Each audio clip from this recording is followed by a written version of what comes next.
پروردگار جل جلالہ نے ارشاد فرمایا لقد رضی اللہ عن المؤمنین اذ یبایعونک تحت الشجرہ فعلم ما فی قلوبہم فانزل السکینۃ علیہم واثابہم فتحا قریبا۔ اس میں بھی صحابہ کرام علیہم الرضوان کی عظمت میرا مولا بیان فرما رہا ہے کہ بے شک اللہ تعالی راضی ہوا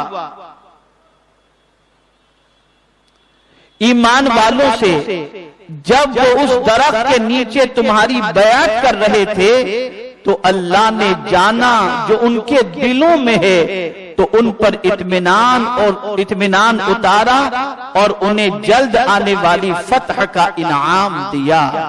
میرے پیارے آقا صلی اللہ تعالی علیہ وسلم کے پیارے دیوانوں، یہاں بھی رب قدیر جل جلالہ نے ان اصحاب کا تذکرہ فرمایا جو بیعت رضوان کے موقع پر درخت کے پاس موجود تھے اور جنہوں نے رسول اعظم صلی اللہ علیہ وسلم کے دست حق پرست پر بیعت کی تھی۔ ان کے حوالے سے قرآن کہتا ہے کہ اللہ تعالی راضی ہوا ایمان والوں سے جب وہ اس درخت کے نیچے تمہاری بیعت کر رہے تھے۔ یہ کم و بیش 1400 کے قریب صحابہ تھے۔ یہاں ایک بات بتا دوں، ایک ہی منافق اس میں تھا جو اونٹ سے چمٹا ہوا دور بیٹھا ہوا تھا، جو بیعت میں شامل نہیں ہوا۔ باقی سب کے سب درخت کے نیچے بیعت میں شامل ہوئے، اور قرآن نے کہا کہ یہ بیعت کرنے والے جو مصطفیٰ پیارے تمہارے ہاتھوں پر بیعت کر رہے ہیں، ان کا معمولی مقام نہیں ہے، بلکہ ان کا عالم یہ ہے کہ اللہ عز و جل ان سے راضی ہے اللہ عز و جل ان سے، اور جو کچھ ان کے دلوں میں ہے اللہ عز و جل اسے جانتا ہے۔ فعلم ما فی قلوبہم، ان کے دلوں میں جو کچھ ہے اللہ اس سے باخبر ہے۔ اس سے پتہ یہ چلا کہ صحابہ صرف ظاہری طور پر اللہ کے رسول سے محبت کرنے والے نہیں تھے، وہ دل سے مصطفیٰ کو چاہنے والے تھے۔ ان کا دل رسول اعظم صلی اللہ علیہ وسلم کی محبت سے لبریز تھا، اور ان کے دل کے اندر آقا کریم صلی اللہ علیہ وسلم کی عظمت موجود تھی۔ تو اب کیا ہوا؟ فَعَلِمَ مَا فِي قُلُوبِهِمْ فَأَنزَلَ السَّكِينَةَ عَلَيْهِمْ، تو اللہ نے ان پر سکون نازل فرما دیا۔ اب آپ دیکھیں، بہت پیارا نقطہ میں عرض کرنے جا رہا ہوں، جس دل کے اندر اللہ کے رسول کی محبت ہو اس دل پر میرا مولا سکون نازل فرمایا کرتا ہے۔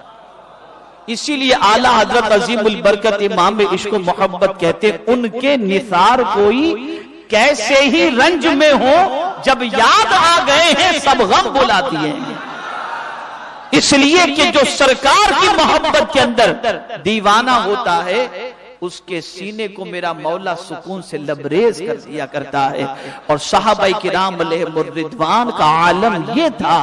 کہ وہ سینہ حضور کی محبت میں اس طرح سے لبریز کیے ہوئے تھے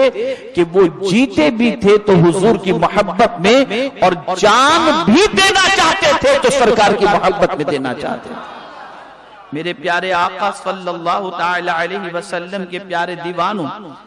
اسی طریقے سے صحابہ کرام علیہم الرضوان کے حوالے سے پروردگار جل جلالہ نے قرآن مقدس میں بڑی پیاری بات فرمائی۔ جب منافقین سے کہا گیا، دیکھیے صحابہ کا عشق رسول، جب منافقین سے کہا گیا وَإِذَا قِيلَ لَهُمْ آمِنُوا كَمَا آمَنَ النَّاسِ، جب ان سے کہا گیا ایمان لاؤ جیسا کہ لوگ ایمان لائے، اس سے مراد الناس معرفہ ہے، الف لام اس کے اندر داخل ہے، اس سے مراد صحابہ کرام ہیں، ان کی طرح ایمان لاؤ۔ تو منافقین نے کیا کہا؟ قالوا انؤمن كما آمن السفہاء، انہوں نے کہا کیا ہم ان کی طرح ایمان لائے معاذ اللہ جو پاگل ہیں؟ اب کس چیز پر انہوں نے یہ لفظ کہا؟ منافقین نے یہ لفظ کا انتخاب صحابہ کی کس ادا پر یہ کہا؟ تو یہاں میرے پیارے آقا صلی اللہ علیہ وسلم کے پیارے دیوانوں، میں آپ سے عرض کروں گا کہ صحابہ کرام علیہم الرضوان کی ادائیں اس طرح سے دیوانگی کے عالم میں حضور صلی اللہ علیہ وسلم سے متعلق ان کی ادائیں ظاہر ہوتی تھی، جسے دیکھنے کے بعد آدمی یہ کہنے پر مجبور ہو جائے کہ یہ تو دیوانے لگ رہے ہیں۔ جیسا کہ میں آپ کو بتاؤں، رسول اعظم صلی اللہ تعالی علیہ وسلم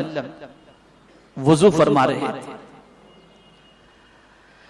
اب سرکار صلی اللہ علیہ وسلم کے چہرے مبارک سے جو پانی لگتا،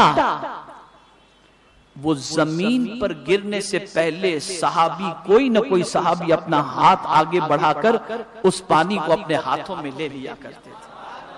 پھر اسے چہرے پر ملتے، اپنے ہاتھوں پر ملتے، اپنے جسم پر ملتے، اور جسے پانی میسر نہ ہوتا، وہ جس صحابی کے ہاتھ میں پانی لگ گیا ہوتا، اسی ہاتھ پہ وہ اپنا ہاتھ رکھ کر اس پانی سے فائدہ اٹھا لیا کرتے تھے۔ یہ دیوانگی تھی صحابہ کی، یہ محبت رسول صحابہ کرام علیہم الرضوان کے دل و دماغ کے اندر موجود تھی، اور اسی محبت رسول کو دیکھ کر میرے پیارے آقا صلی اللہ تعالی علیہ وسلم کے پیارے دیوانوں،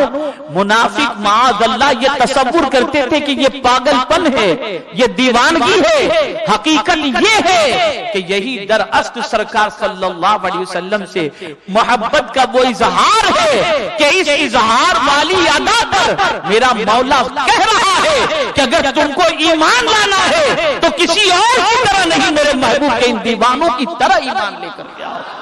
جتنی محبت میرے محبوب سے یہ کر رہے ہیں، اسی طریقے سے تم محبت کرو، اسی کا نام ایمان ہے اور اسی کا نام صحیح معنوں میں دین ہے۔